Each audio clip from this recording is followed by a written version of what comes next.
Ready? How you doing, Ted? I just told you, I'm nervous. Well, you shouldn't be. Just first time something like this ever happened in my life. I promise it won't hurt at all. Okay. Yeah. Today is Saturday, October 21st, 2006. We are in Rapid City, South Dakota, at the Veterans National Creative Arts Festival. I am speaking to Ted Garnette. And Ted, if you would please give us your full legal name. Theodore Garnette. Spell your last name, if you would, please. Garnette. Okay, great. And Ted has graciously consented to doing an interview for the Veterans History Project, and we very much appreciate that. To start off with, Ted, can you take us back to the period just before you went in the military and tell us what you were doing and where you were living just before you went into the military? Well, I'm a member of the Oglala Sioux tribe, and I live on the Indian reservation on Kyle, and I was going to high school at, it was Holy Rosary Mission then, but it's Red Cloud now. Okay. And where was this, back in Arizona? No, here in South Dakota. Oh, South Dakota, I'm Pine sorry. Ridge Indian Reservation. Okay. And then when Korea broke out, it seemed like a lot of us Indian boys wanted to go. All right. So.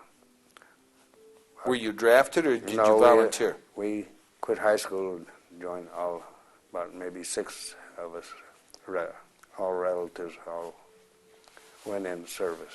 Okay, how old were you when you did this? I just turned 18. Okay, and you left high school with some of your buddies, and you enlisted in what branch of service? I went to the Air Force. Okay. And you didn't have any problem, even though you didn't have a high school diploma, you didn't have any problem getting in the Air Force? No, that time they wanted everybody they could get. Okay. So, now, did all of your other buddies, did they go in the Air Force as well? no, some went in the Army and some went in the Marines, and I think I'm the only one who went to the Air Force. Okay. When you, so you left South Dakota and you, well, maybe you didn't, let me ask you, where'd you go to basic training? Geneva, New York. Okay. They sent me up there. You said that some of them went in the Marines and the Army and the Navy and everything. Why did you choose the Air Force? Well, I read and I heard that I could get more schooling. Okay. In the Air Force. And so that's what I joined the Air Force, so I'd further my education. Okay, so even though you left high school early to go in the Air Force, education was still important to you. You recognize the value of the education? Yeah. Okay. And so then you went off to, again, where'd you go for basic? Geneva, New York. So you went from South Dakota to Geneva, New York to go to boot camp, right? Right. Okay. What was boot camp like that first few days? Scary. And anybody been in service, the first few days I think they scare you on purpose. They kind of DIs kind of get in your face and a lot of screaming and yelling and run here, run there stuff. Yeah. Okay. You remember when you think back to that, Ted, what was the hardest part about basic training? Well, really, I didn't think there was too hard, because you were in good physical shape that way and everything? 'Cause growing up on an Indian reservation, you do a lot of hunting and you do a lot of work. Okay. You grow up working. It's not like nowadays. Okay. So the basic training that way wasn't much of a challenge for you, huh? No. Okay. Like I say, physically I was in shape. And okay. What was the worst part about basic training? The hardest part? following orders. What's that? Following orders. Following orders? Oh. So the structure was a little bit more than you appreciated? Yeah, because growing up,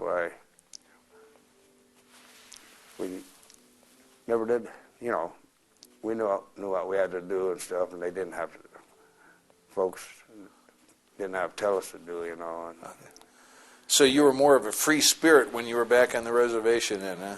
reservation and living in the white man's world is two different worlds. Two different things? Okay.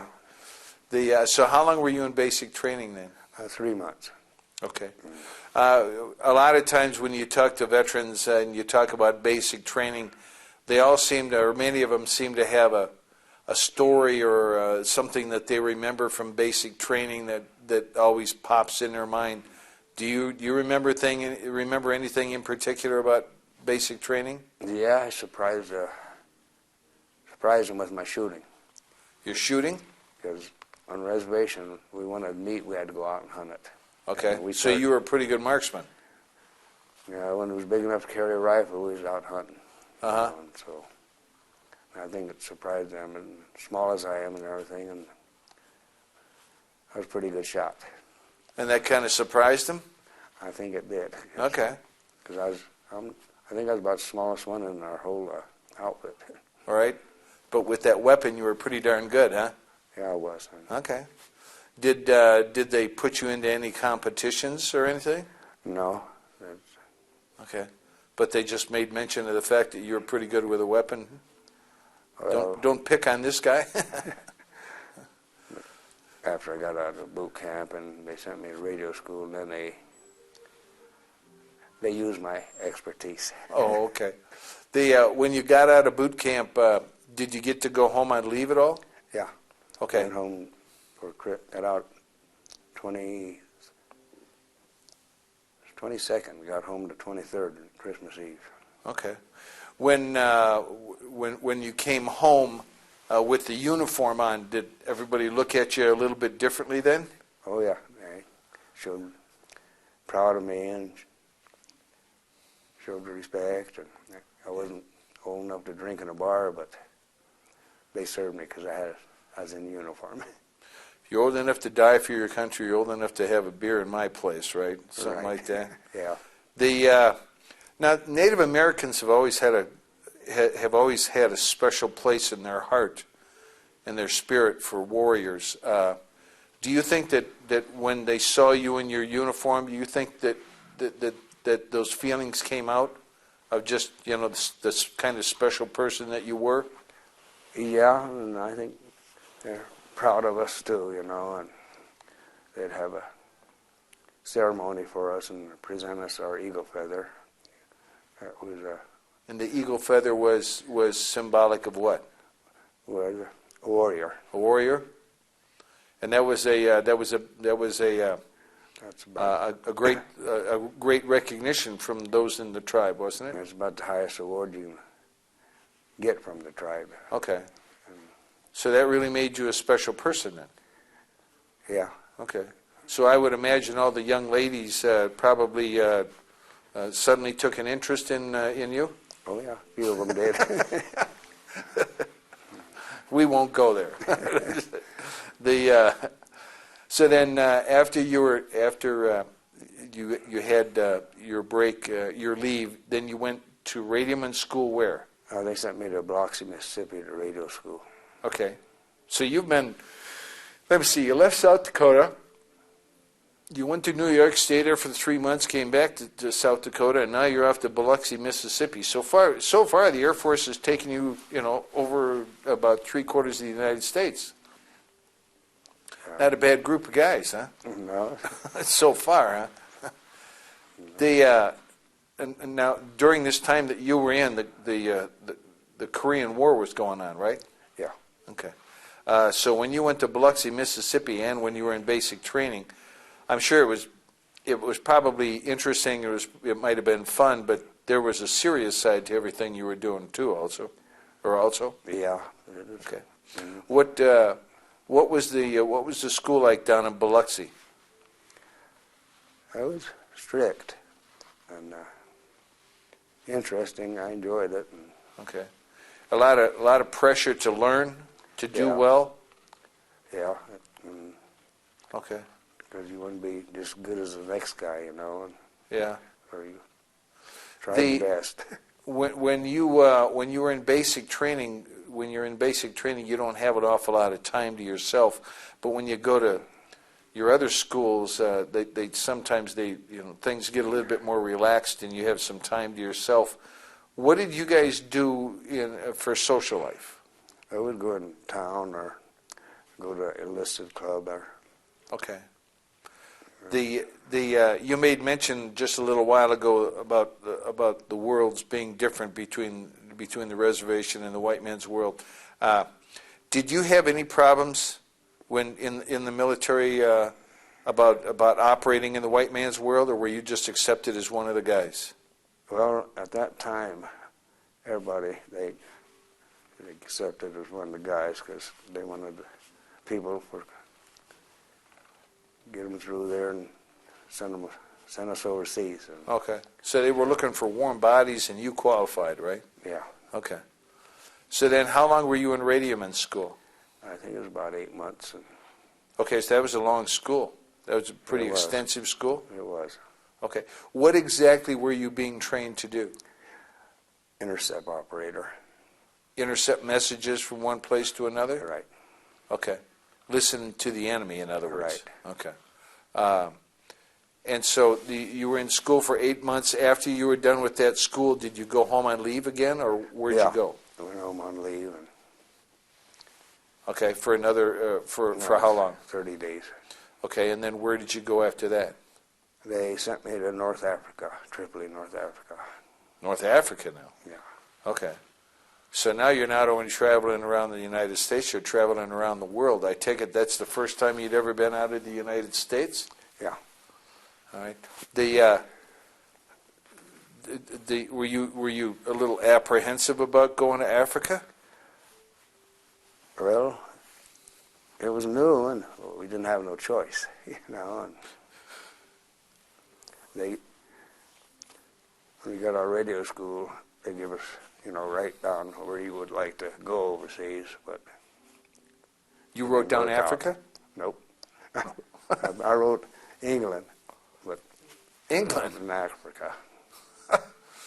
Well, they obviously couldn't find England on a map, and they could find Africa, so you got sent to Africa.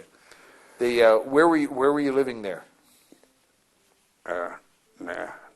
Africa, Yeah, what city were you in? Tripoli, Tripoli? Okay. Wheelersfield. All right, and what was your job there? Well, there was 2 Indian boys in our outfit. Uh-huh. They took us both out of out of the Air Force, and they stuck us in the National Security Service. NSA? Right.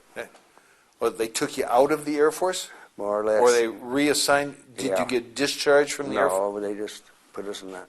Okay, so they NSA. reassigned you. Your job was with the National Security Yeah. Service. There in Tripoli? Yeah. Okay, and what was your job? Well, that's the hard part.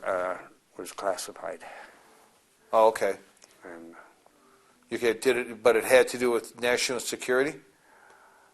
it had well, I can say they sent us on missions down to Korea. Oh, in Korea? Yeah. They having to do with communications? No. Oh, okay. Well, we'll just leave it there then. So you used to travel from Africa to Korea, or did they send you to Korea for the whole time? Well, put it this way. The outfit they put us in there had those black airplanes and then they fly us. No markings or nothing, and they flew us down to Korea and then. Okay, so you were doing some sort of special operations. Yeah. Okay. How long did you do that for? Well, to tell the truth, too long, but I was down there for about a year. Okay. Were these, without giving me any details, is it safe to assume that these missions were such that you could have been hurt? Yeah, it had to do with my marksmanship. Okay. And basic. Okay. But you could have easily been put in harm's way, right? Yeah. Okay. But I you was. you were good at what you did, and you avoided those situations, right? Tried to. Okay, good. So you did that for about a year, and then after that, where did you go after that? They sent me back to Texas, Okay. Kelly Field. To where? Kelly Field in Texas. Okay, where's that located? Right out of San Antonio, Okay. right next to Lackland. Right, okay. And what was your job there? They put me in the military police, AP, in the air police. Okay, so they set aside your radio and your Yeah. experience and everything and just put you in the AP? Yeah. Okay. How long did you spend as an air policeman? Well, there about 9 months, and I wanted to go back overseas You wanted to? to England. Oh, to England. No, not back to the other area. But they said that you didn't have enough time. They said, I said, how extend the enlistment, or do I got to re-enlist? And they said, well, you can extend for 6 months, and you can go for a year. So I said, extend me. Okay, so you finally got to go to England? Right. Okay, so your big dream of being in England is true, Yeah. is happening now, right? Yeah. Was it everything you thought it would be? It was more. Oh, really? Okay. It was really, I really liked it over there. Why did you want to go to England, I Ted? don't know, I just heard so much about it and read about it, you know. I read a lot. I've read a lot all my life. And, Do you want to go see the Queen? Is that it, or what? well, I met the princess, Oh, you did? You little devil, you. Princess Margaret. You did? Oh, yeah. Oh, okay. And, What, were you and her hanging out in the same club together or something? no, or I what? met her at one of those saucer matches. Oh, really? Okay. Or we call it, no, I guess Football. it's saucer, whatever it is. Yeah. And it was accidental. We met her. We was trying to pick her up. We didn't know who she was. You American GIs, I tell you, just nothing sacred to you guys. And we had some American beer, 3 of us, and we had a case of beer. And seen this 2 girls walking by, and there were a bunch of guys behind them. You know, we didn't Yeah. pay no attention, so we tried to pick them up. And she drank a couple of beers with us, and visit just like we're talking. And we asked her, "How come these guys are standing around?" She said, "Those are my bodyguards." I said, "Who are you?" And she told us. And then you went, uh-oh, we're in trouble, right? We showed a little more respect. Yeah. She was just as common as a regular person. Yeah, but then I'm sure as you've gone through life, you've found that a lot of important people, when you really get a chance to talk to them, they're just like everybody else. Yeah, they are. They're as real and as friendly and as Yeah. nice. It's what makes them special. So there you are, chasing the Princess of England around. So I won't ask what you guys did on your for social activities. You pretty much explained it there. But as a serviceman, as an American, as a Native American, being in England, did you feel welcome? Did you feel comfortable? Yeah, they were curious about us Indians. Thought we still lived in teepees and war bonnets and. Oh, really? People ask you about stuff like that? Oh yeah, they ask us all about, how we Whether or not you live still and rode on horses and shot bow and bows and arrows yeah. and stuff? Yeah. Did you find it, when they ask you things like that, Ted, did you find it, now you're kind of chuckling here, but did you find it humorous or offensive or? No, I'd answer them, truthfully as I could and everything, because I was curious about, their life too, and Yeah. so it was a more or less trade-off, But well, in their case, their beliefs about the American Indians, about Native Americans, probably came mostly from movies. Yeah. John movies Wayne and books guys like that. But they couldn't believe, a lot of them, that, we were civilized yet. Oh, really? Yeah.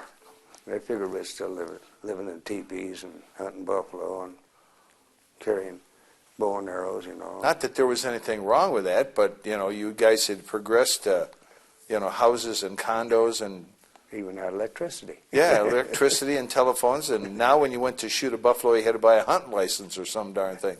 So and as a this has got nothing to do with this, but I got to ask the question because as a member of a tribe here in South Dakota, as a Native American, do tribe members have to buy hunting licenses if you want to go hunting on the reservation? We're supposed to. Okay. But You need to say no more. Okay. If you don't, it's not a big thing. I just had to know that. So then, how long did you spend in England? The year that you were talking about? yeah, I spent a year over there. Okay. And any thoughts to maybe re-enlisting or staying in, or? Yes, I was going to re-enlist because I had 3 stripes, and I was first on the list for staff sergeant, but they froze all the promotions for some reason.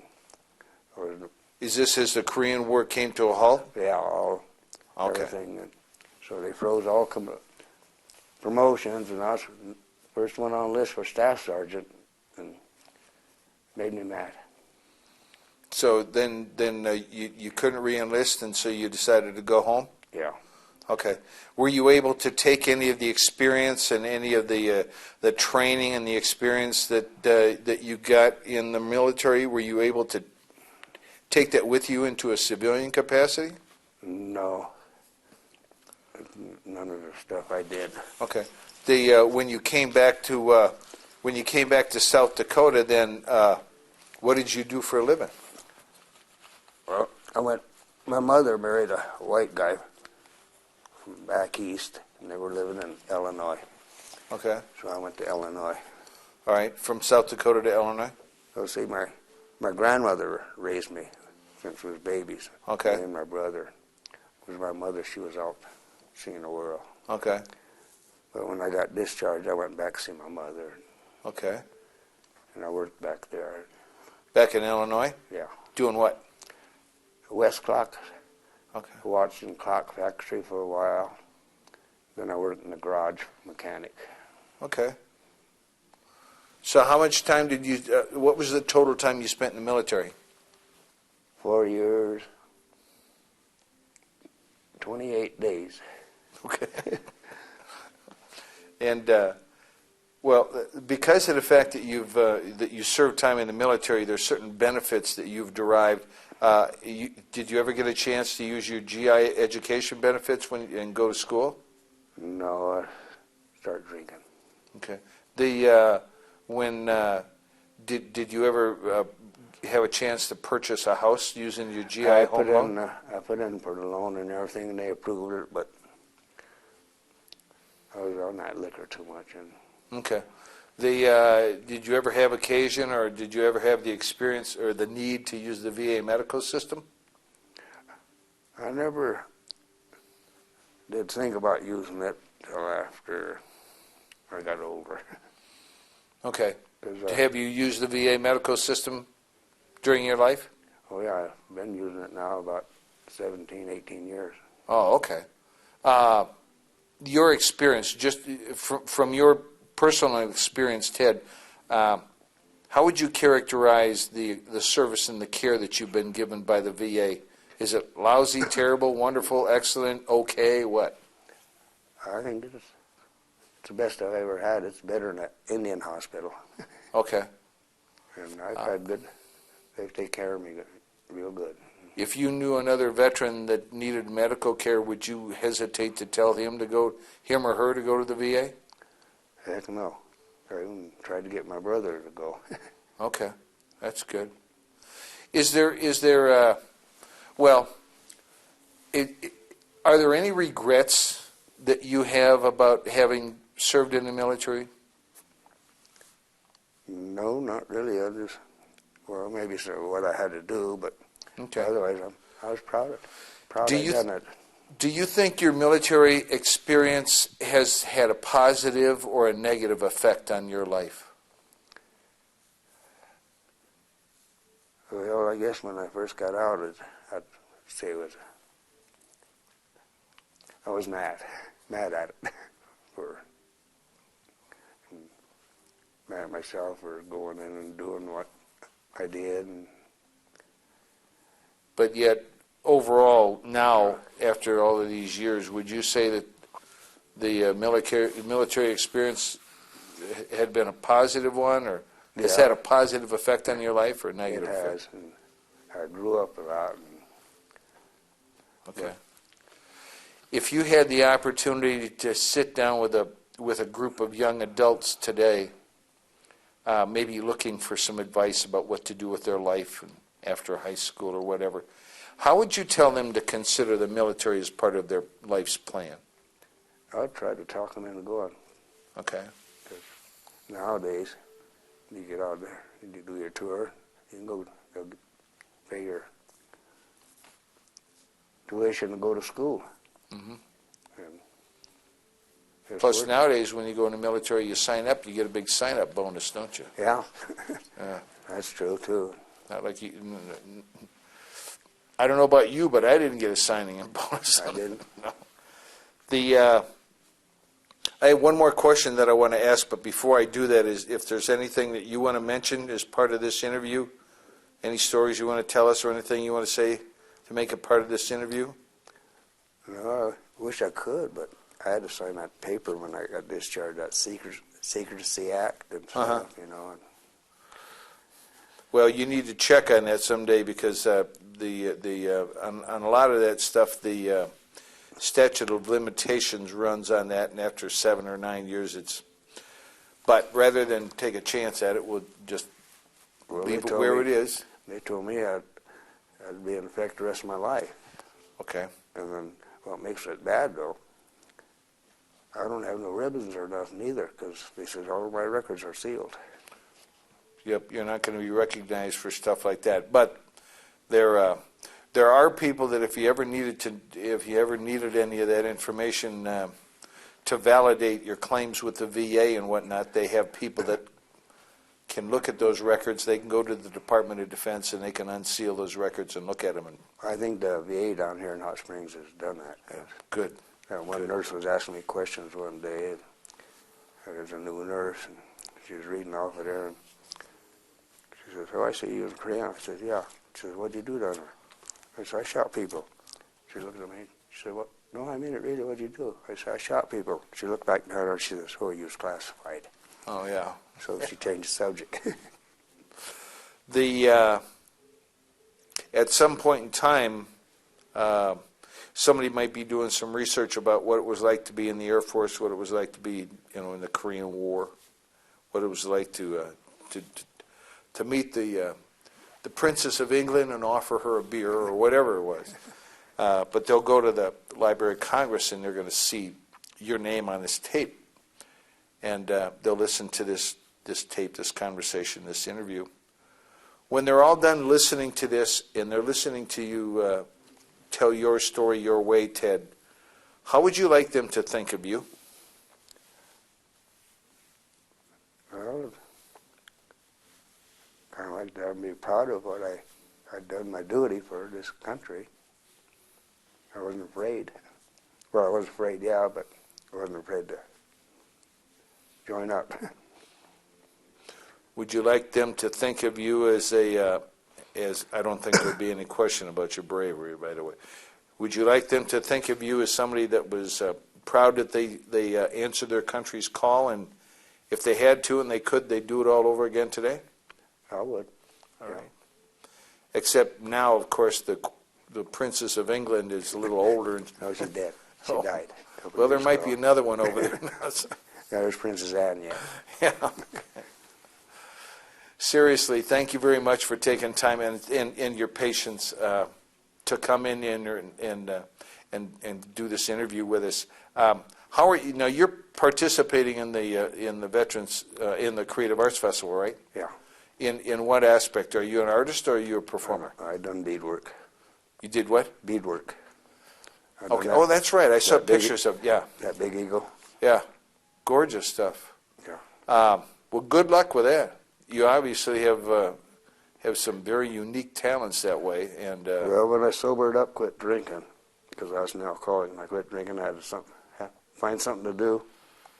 And a lot of us Indians out there, we do leather work and beadwork, and I just taught myself how to bead.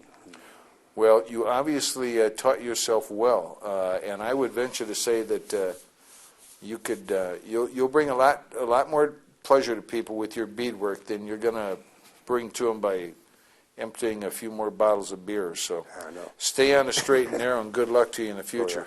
I haven't had a drink in 17 years. Well, you're a better man for it. And I've been running the AA program in Pine Ridge for the last 14. Fantastic. So you're reaching out and touching good people. Keep it up, Ted. Yeah, and I'm trying to help my people. That's right. So, Thank you very much. thank you.